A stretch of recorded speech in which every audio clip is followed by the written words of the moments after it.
Welcome to the Tablas Creek Instagram Live conversation. I am your host, proprietor Jason Haas.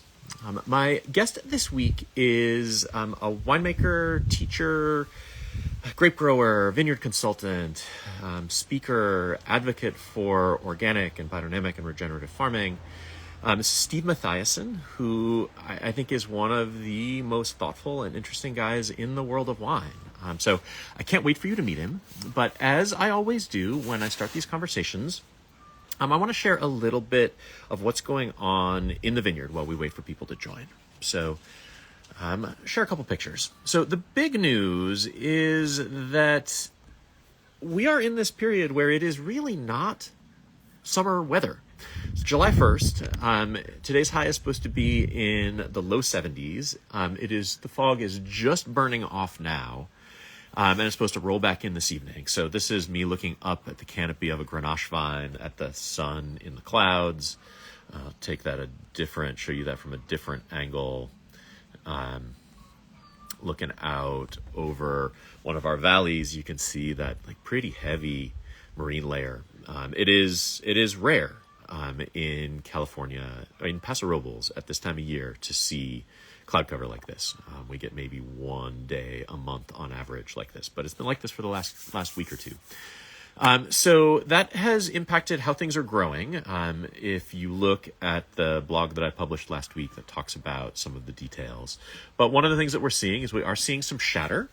Here's a good example. This is a Grenache Blanc cluster with some missing berries. That's because everything sprouted earlier than it normally does, and therefore was flowering in cooler, wetter climates than it normally does.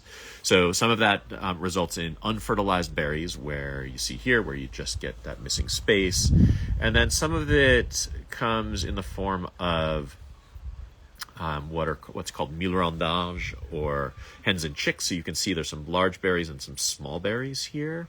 Not super dramatic, but there are some varieties in which it's fairly prevalent.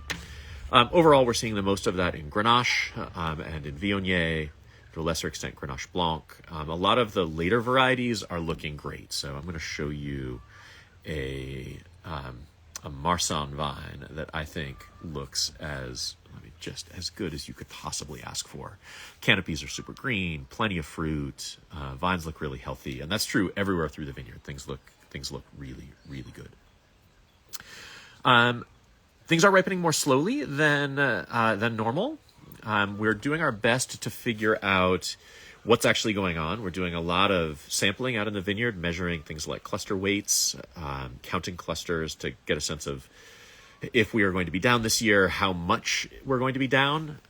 We don't really know that yet, but stay tuned. We'll be trying to share. We're figuring that out over the next couple of weeks as much as we can, and I'll share that when we've got it. In the cellar, we are doing lots of assembly of wines. So we're blending the 2025 Esprit Red, all their 2025 reds, so that we can put them away in barrel and forget about them. So there's lots of kind of individual barrel work, moving from barrels to tanks and then back into the big foeders in which things will age. But that's all normal stuff for this time of year, and it's all looking great. Okay, I'll finish one last picture, just kind of a beauty shot, because it's so pretty out here, so rare that I get to take pictures with clouds. That I'll show you one up at the top of the vineyard. You can see with the fog lifting, the blue sky behind it. This is in a Mourvedre block. So anyway, super pretty. Things look great. Things are moving slowly, but they started ahead of time. So we'll see where we end up. Okay, I'm gonna stop sharing. I'm going to accept Steve's invitation, and hopefully this will all work as smoothly as it did when we did our test yesterday.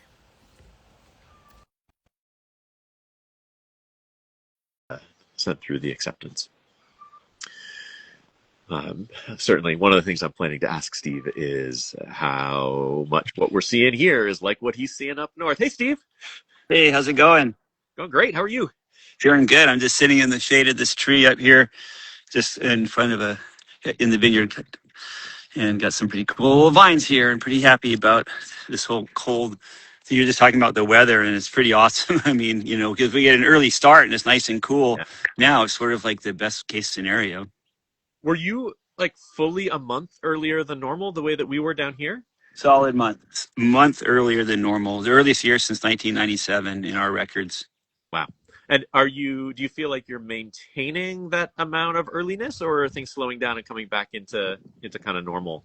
Um, we we're still maintaining the earliness. I mean, because we got such an early start, but then it cooled down. We had another round of rains, and because we I don't know how it was in Paso. We had in March, no, yeah, March. We had I think 8 days in the 90s Yeah. at around 95 degrees, and it was nuts. And so that really we and then in April we had a whole bunch more rain, Yep. and it kind of went back to like our kind of Mediterranean winter weather.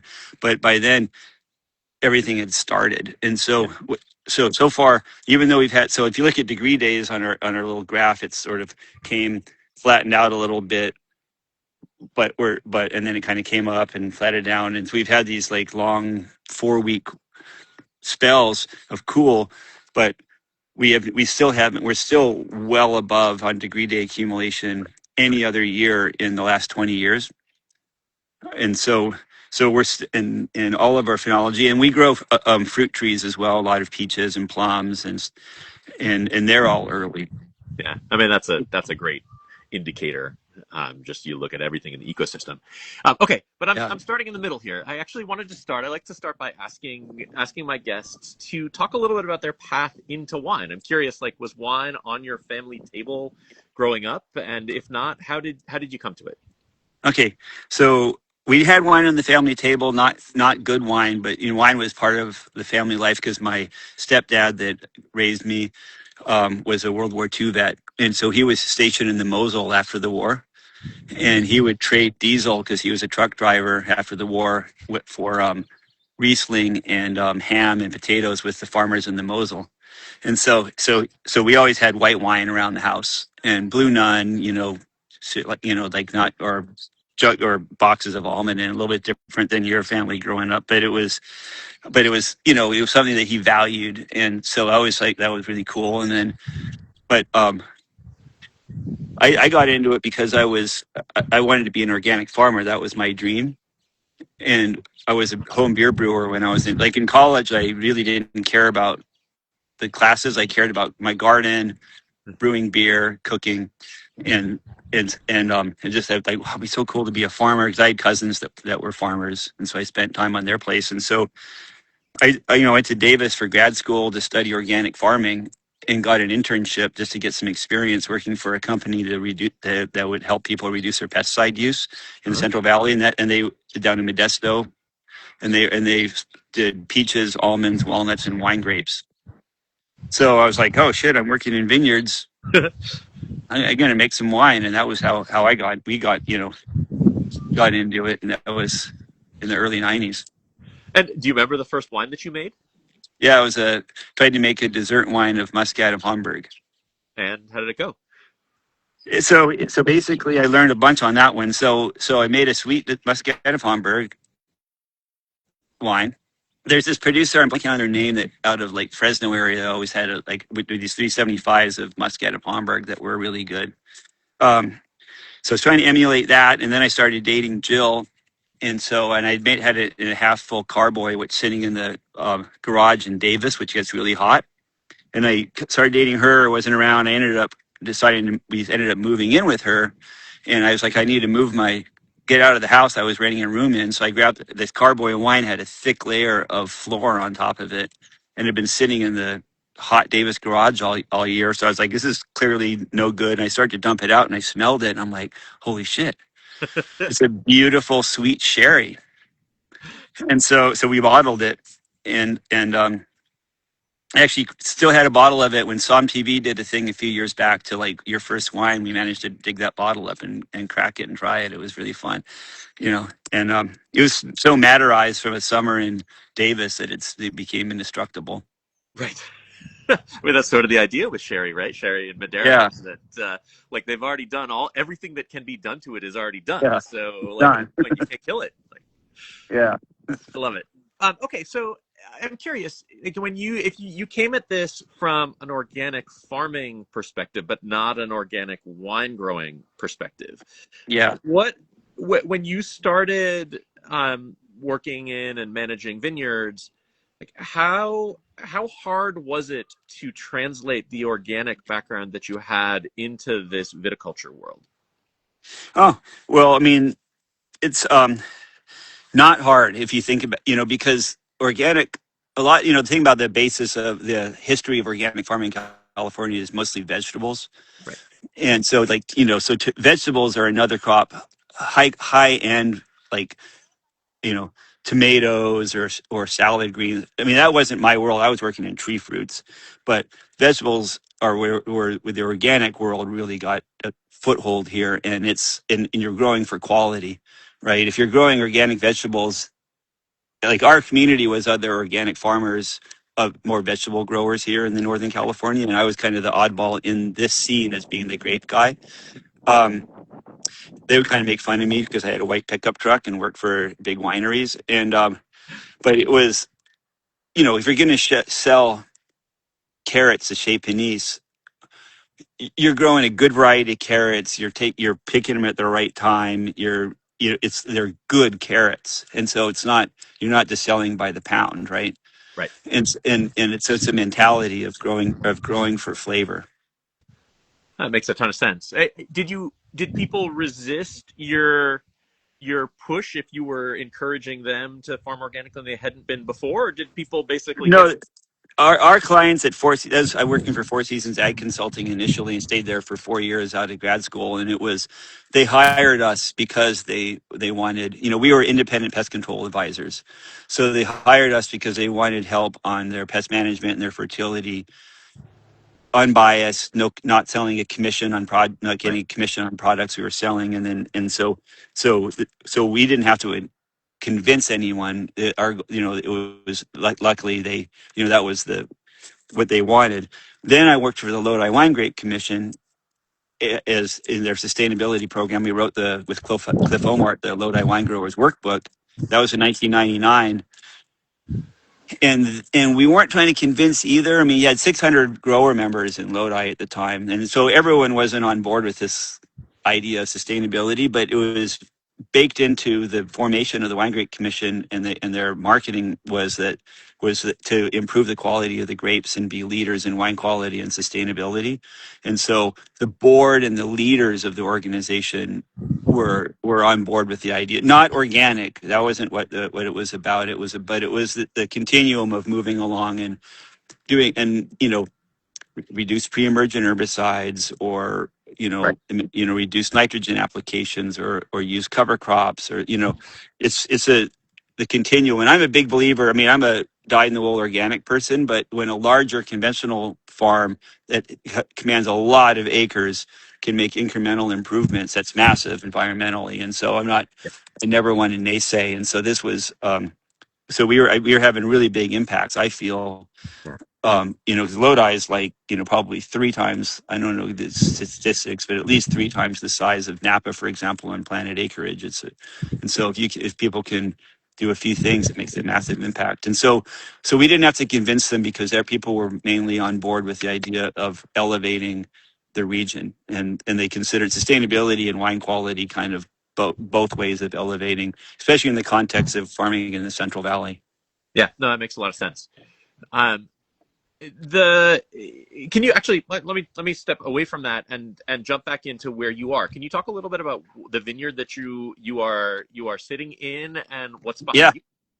Yeah, so this is our Phoenix Vineyard. This, as you can see it a little bit up this hillside, and so there's our winery over there, somewhere over there. You can't really see it. These are offices, actually. There are bins getting ready for harvest, figuring an early harvest. But this hillside back here. This is ancient shale seabed. It's actually really unusual in Napa. This is because our mountains on the other side over here. You can see those mountains back over there. Yep. Those are all volcanic. That's the Baca mountain range. And so those are like maybe less than 8 million years old. I'm not sure exactly. That little part there might be 3 million years old. This soil here is 130 million years old. So this is more, you see this more down south of where you are. this old shale, Great Valley, Great Valley sequence, and it's really rare up here. And so I love this vineyard for that because you get a lot of perfume and sort of verticality to the wines. It's not doesn't make a fat wine, it makes a really elegant perfumed and long wine. And we have old vines here.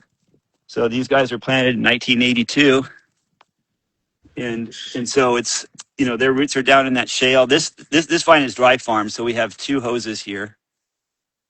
Neither one of these hoses has an emitter on this vine. So one hose is for weak vines, and one Right. hose is for young vines. So like this guy here has an emitter right there to give it some water, but this guy doesn't. And so it's pretty cool. It's like that the majority of the vines in this are just can get they're self-sustaining on this hillside, um, and beautiful clusters. Look at this little gorgeous. You need to get this leaf out of the way. I mean, Cool. this is not exactly a large cluster, but it is a little jewel of flavor. So I'm pretty psyched about this place. We were able Awesome. to buy this in 2017. We did a lifetime estate with the owners that aged out and didn't really have a retirement, um, any kind of retirement resources, and we were helping them as their next door neighbor to do some farming that they couldn't afford to do anymore. And they're selling the fruit to a co-op. The winery was mothballed, and we were able to give them a lifetime estate and buy this at a really good price. Lovely. I love those. I love those arrangements that work out for everybody involved. They're still here. It's great. They're like, our parents are dead, so it's like, they're the closest thing we gotten out of the next generation. Awesome.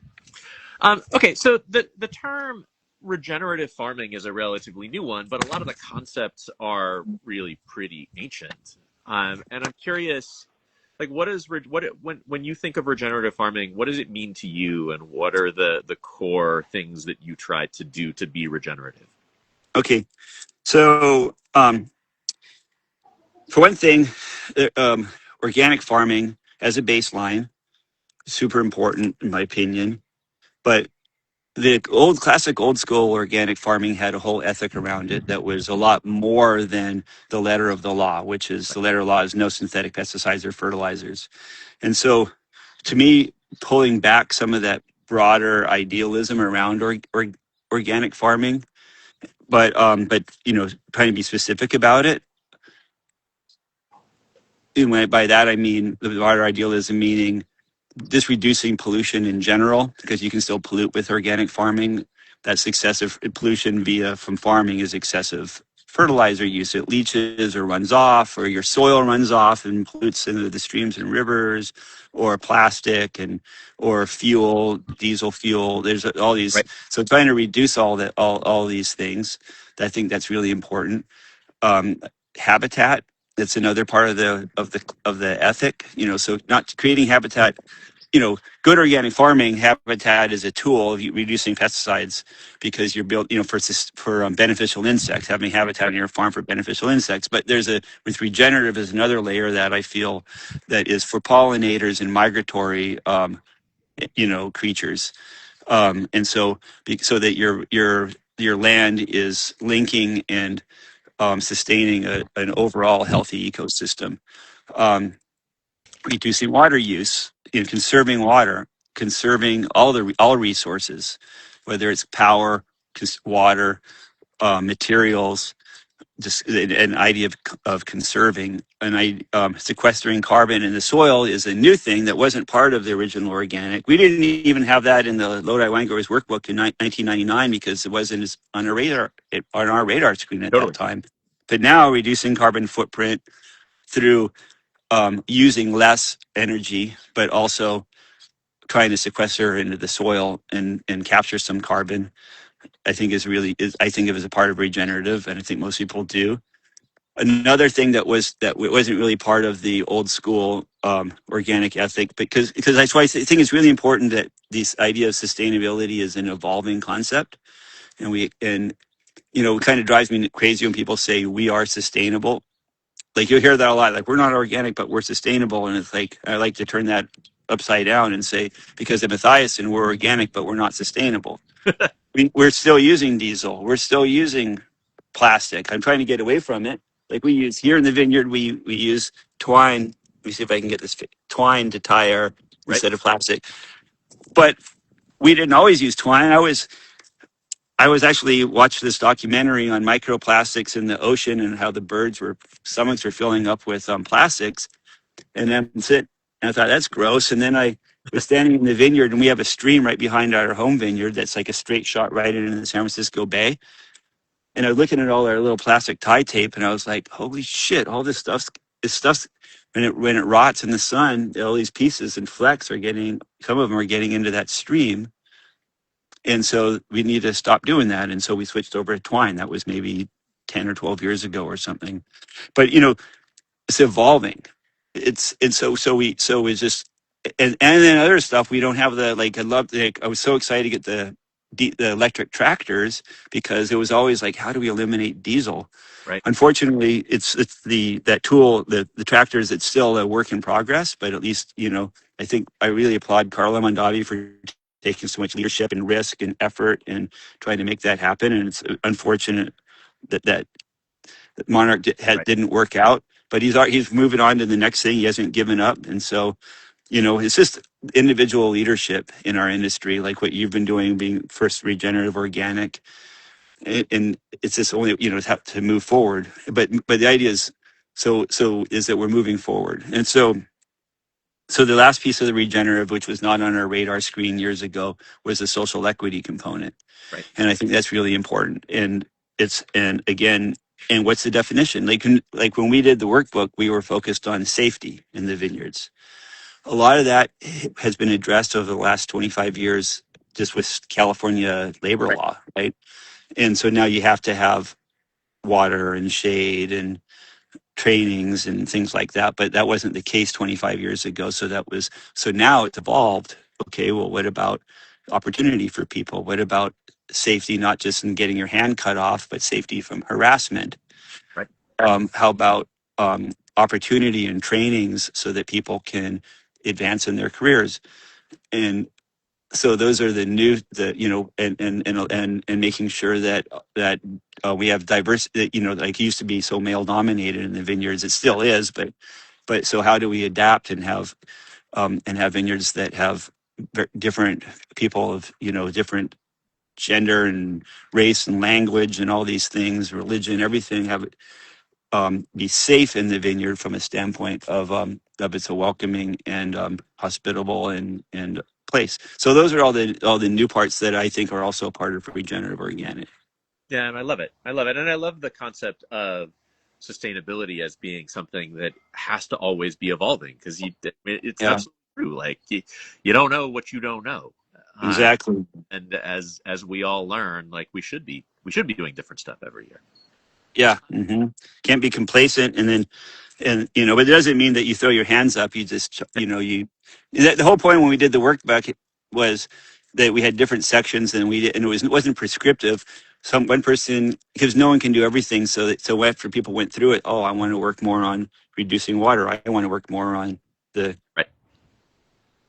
HR. I'm really interested in habitat. Great. Rome wasn't built in a day. I love it.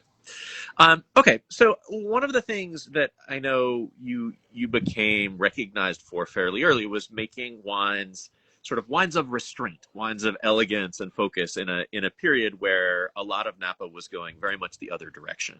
And I Yeah. imagine, like kind of like us, we were the same thing down here. Kind of like us, there was this period where at least we felt very much out of the mainstream, and we feel like the mainstream have sort of come back to something closer to what we've been doing all along. And I wonder if you've had the same experience, or if you still feel like you're a little bit of a lone voice in a very different crowd. When it comes to the style of wines that we make, meaning just that, moderate alcohol, it's really important to us that the alcohols are moderate, that extraction is restrained, that the wines, remember like in the 90s used to be a food wine was an insult. Right. it was like a backhanded compliment. Like There a was, oh, it's a food wine, meaning it has acidity and lower alcohol and maybe a little bit of herbal character. And or elegant was an insult. And so we've made a lot of progress at it, that elegant isn't an insult anymore for wine, but I still feel like we're out of step with the larger industry. But we have our colleagues like you guys all over the place that are fighting the same fight, and it's a fight because the wine is a really challenging world to navigate, because this idea of typicity, I mean, it's such a complex, varied world, right? And so to where we parse Barolo from Barbaresco as being totally different from each other. And how could you say that they're similar to each other? And so so to try to learn and keep track of all that is challenging as a wine consumer or wine trade person. So, but we just got back from England where we're selling wine, and what you see is that California is a wine region in the world landscape. And so there isn't a lot of room for making wine that is different than what people preconceive as what the typicity of California is. And even though it's so patently absurd just due to the size of this state and the varied microclimates and traditions and regions, but even within a region, I mean, Napa is 4% of the wine in California. So it's a tiny part of California, and we're here in Napa, but I think there's 700 wineries in Napa, right. and we're probably the lowest alcohol of all of them. And so it's a constant struggle for people that for people to understand that the way we make wine is also reflective of the Napa terroir. Because the wine world's gotten really good at telling people that the reason our wine tastes this way is because of the terroir. And so it's hard for people to conceptualize that then if the wine is different from that terroir, that's also wine of the terroir. Like we've kind of it's it's a challenge. It's always a challenge to find that place. And so that's why banding together, like In Pursuit of Balance, was really helpful during those years, and John Bonnet's work was really helpful. And I think I think there's a whole other wave of young California winemakers that are doing super exciting stuff. I think it's the most exciting time ever in California, and we need to. It's actually time for another banding together so that the next generation, because the next generation is, my fear is that it's a tough wine market right now, and there's all these talented people that are going to have a hard time succeeding in their business and getting over the hump. And I think that we need to get band together again and get the word out of with the next generation of California winemakers that are doing super cool stuff. Yeah. So one of the things that I've always admired about you, I think it's particularly true since the wines that you make are a bit out of the mainstream for Napa, is how much your love of the place, Napa Valley, comes through every time I've heard you talk. I'd love you to share a couple things that you wish more people knew about Napa. Oh, okay. Well, I wish it's a lot of people just picture some kind of corporate behemoth, and they don't know that the vast majority of our wineries are small family wineries. And so it's a phenomenal community of winemakers and vineyard managers and vineyard foremen. And this is a place where you go to a school soccer game, and people are drinking wine on the sidelines. And they're proud of this wine, and they say, yeah, I'm a plumber, and I set up their glycol system in this winery. Isn't this wine good? And so it's actually a great community here of people that because that love growing grapes and making wine and just cooking together in the backyard. So that's one thing I'd like people to know about Napa. Love it.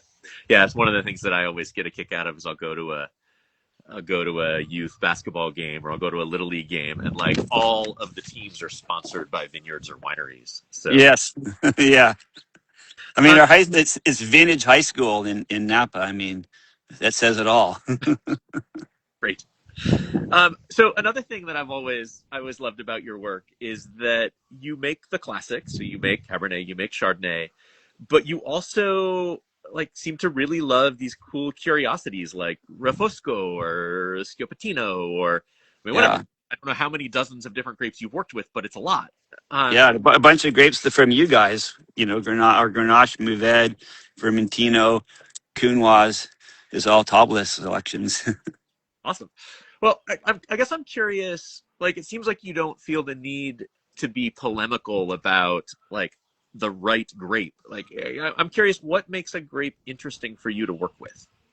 Okay, well, every single one of the grapes are heirlooms, right? I mean, Yeah, I love heirloom apples, heirloom peaches, heirloom tomatoes, and these grapes are all heirlooms. And so, there's a reason that people have passed them along for all these generations. They're all great. So I don't believe in the idea of a noble grape. I think that's a silly term as an American. Like we had a revolution 250 years ago because we didn't like nobility, and so so the grapes, all the grapes are great, and and um, and so interesting to me as a person who loves plants and loves gardening. Organic farming, vegetables, all of that. What makes these grapes tick? What's so special about them? And not where they're from, in the sense of what meaning. Um, Back to that typicity idea. Like if we're gonna make a Nebbiolo, I'm not trying to copy Barolo or Barbaresco. You grow it organically, living soil, do a really good care viticulturally, and try to pick the grapes when you think that they're balanced and complete, and not fuck up the winemaking, and then you get to see what it tastes like. It's like my mom used to grow African violets, and the plants all look the same, and so but then the flowers, you get to look at the flowers, right?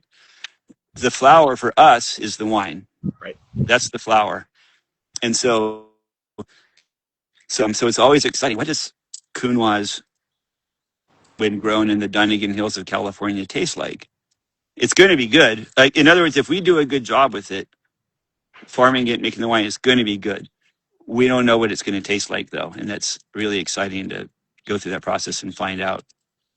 Yeah, I think it's everybody here. One of the things that we are most excited about is when we get a new grape and we try to figure out like we think we've made the right choices, but like like what happened? Like how does it be? How does it become the thing that it wants to be? Um, Yeah, and like learning a little more about each of these new grapes every year is definitely one of the things that gets us turned on. yeah, and it's a different relationship with some of the new grapes. Like Cabernet Sauvignon. I've worked with Cabernet Sauvignon for over 30 years. You know, done research. All like I feel like it's a very deep relationship with that grape. But then you go and you say we made a Shoiruba a few years back, or we made a ferment one time. I don't have a deep relationship with ferment, so that's more the question of like, try to do a good job, don't fuck it up, and get a smile when it's done. But like if we're not going to make the level of greatness that if you have a 30-year relationship with it. Yeah. Yep. Okay, so we're almost at half an hour, which I can't believe. I mean, it has absolutely flown by. I have like 8 more questions I wanted to ask, Okay, I'll go but short answers. no, I don't. I'm not. I don't ask anyone to stick around for that long, neither guests nor audience. Uh, But I did want to ask you if you could talk a little bit about the 280 project. oh yeah. I didn't. I hadn't heard about that until I started doing some of the research for this conversation, and it sounds incredibly cool. So please talk a little bit about it. Yeah, okay. So that's a project. Um, we started that with Chris Renfro and Beth Forrestal at UC Davis. Chris Renfro is a wine professional in San Francisco. So he's a black man got furloughed as a sommelier during COVID, and tried to revive this little abandoned vineyard in a community garden plot in San Francisco, right off the 280 freeway, and reached out to me about pruning.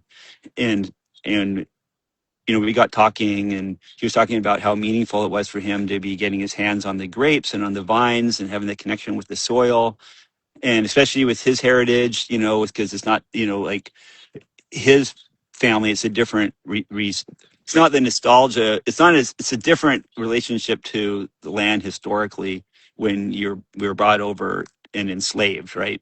Right. To and then and so and which is a shame because it's such a meaningful to have a deep relationship with land and growing things. And so he had a lot of conversation about that and about what if there were opportunities for people that wouldn't normally have a relationship with the land to get to have that through viticulture. And that was sort of the founding idea of it. And we tried to raise some money, and we weren't really successful at that. So Chris was like, well, let's just do it. And so we started during COVID. So he had a group of people that he sort of rallied and organized in Bay Area, San Francisco mainly, but also the East Bay. And we had an experience every single Friday at hosted by a different wine, sometimes us, but also got all kind of different wineries to host them. Beckstoffer or like different people that like to talk about the nitty gritty of the business as well, and really so they could really understand over the whole season how viticulture works and just get and see if they could find a path into it. And a few people from that first year started their own wine labels actually and use some of the contacts. It's really cool. And so Beth Borstroll was involved also from professor at UC Davis. And then Rita Manzano came on the second year. She's sort of our organizer, and so we've been able to do it every single year. And and so this is the sixth or seventh year now, and where it's a pretty intense commitment on their part, on everyone's part, because it's every Friday. In fact, if you guys ever want to host them, then I get to put you in contact because they could come down on Friday. I think they're going to hopefully get to Piscinas Ranch this summer, Cool. which would be so it's not too far afield. But yeah, and so they and that's a 280 project, and so we just make it happen. It's just grassroots, I love it. I think it's and such. the idea is marginalized people. So Right. it's BIPOC, people or queer people, or just people that would normally have a harder time getting into viticulture. I love it. Okay, last question. What's next for you? What are there cool new projects that you're just starting to work on? And is there anything you can share? Oh boy. We sort of said that this year we're going to do a year of solidifying what we're already doing. And so we're planning, like we just had a meeting earlier this morning about we got a grant to put in a really nice big hedgerow, 1,800-foot long hedgerow. And so we're trying to get more hedgerows in. Hedgerows for everybody are like our plantings around the vineyards for habitat.